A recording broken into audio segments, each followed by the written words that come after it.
I got it. All right, everybody. I'm about to begin my speech. Here's the people. 1, 2, 3, 4, 5, 6, 7, 8. There's 9. She's coming back, and I'm 10.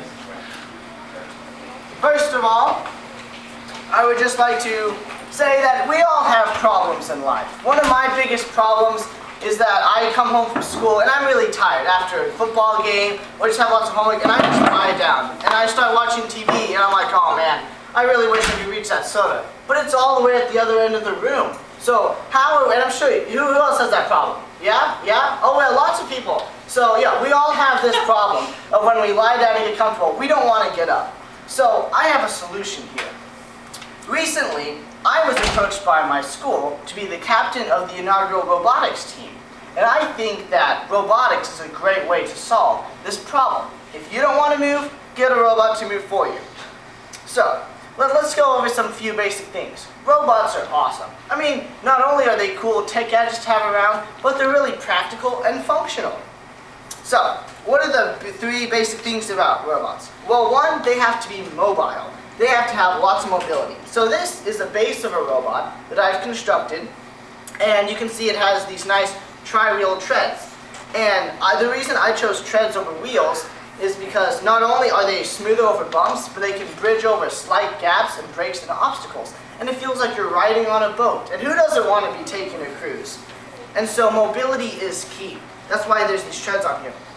The second big thing about a robot is it has to be intelligent. It has to be able to understand what you're trying to say to it and respond. So this is a CPU, a central processing unit, which connects onto the robot in such an easy fashion that even a caveman could do it, to borrow the Geico, I believe. And so this little box will receive all sorts of commands, whether you use a remote control with infrared signals or you pre-programmed it. It fits on very nicely here. That provides the intelligence, so it can understand what you're saying and respond accordingly. A big part of it is connectivity. You use these 4 things and you have to connect every part, so that every part of the body talks to the brain, if you will. So, we can plug this cord into the left tread, and the left tread, it's all 3 of these wheels, and it's very important that it's connected to the brain, otherwise it won't move, and you'll just have this guy limping around. So the left tread plugs into port B quite simply here. And in a similar fashion, the right tread plugs into port C. Very well. I heard somebody guess that. And then we're going to put the primary function, we'll find out what that does in a second, into port, let's see, look on my cheat sheet here, A. So this provides connectivity from all the parts of the body to the brain, similar to the nervous system of the human body. So now, a big part about robot is the aesthetic appeal. All consumers want a functional shell that has a great aesthetics appeal surrounding the shell. And so this is an arm, and it looks kind of like a human arm, which of course attracts humans because, well, we're humans, and so we like that. And so this arm fits easily right onto here. You can snap that on, and you're just like, oh my goodness. It plugs straight into the central processing unit. That's fantastic. This is a quality device. And the CPU warms up, you plug in these arms, and you're like, wow, this is a great machine. And not only do these arms provide great aesthetic appeal, but it also provides a base for this head. And this head here, you can see the eyes. It's actually a live streaming webcam.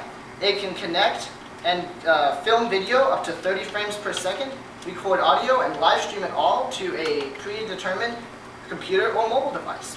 So here we have a easily constructed robot. And so we have the mobility of the treads, the intelligence of the CPU in the back, which you can control by user input here, and it looks awesome with spikes and shoulder pads and all sorts of great things. So, what's the use? Well, as I said earlier, sometimes I'm lying down and I just really want some help because I'm too lazy. So, after we plug in this quick head so we can live stream video, we're going to plug this into port. Any guesses what port? Any guesses? Well, we were doing letters, but now we're just going to switch over to numbers. So what if I'm lying down and all of a sudden a guest comes? And I'm like, man, I really wish I had some deodorant, but I'm lying down. So I'm just going to use my ever-convenient remote control waltz over here like it's nothing. I'm like, oh, I don't know, maybe I'll just tell its arms, the primary function, and I'll just waltz over here, and I'll just conveniently snatch that bad boy up. I'm like, oh, I have this bar of deodorant. That's fantastic. Well, why don't you just bring that bad boy over here? Why, thank you, robot. Now I don't have to get up from watching my TV show. And now I smell fresh and clean for company. Thank you. Thank you very much.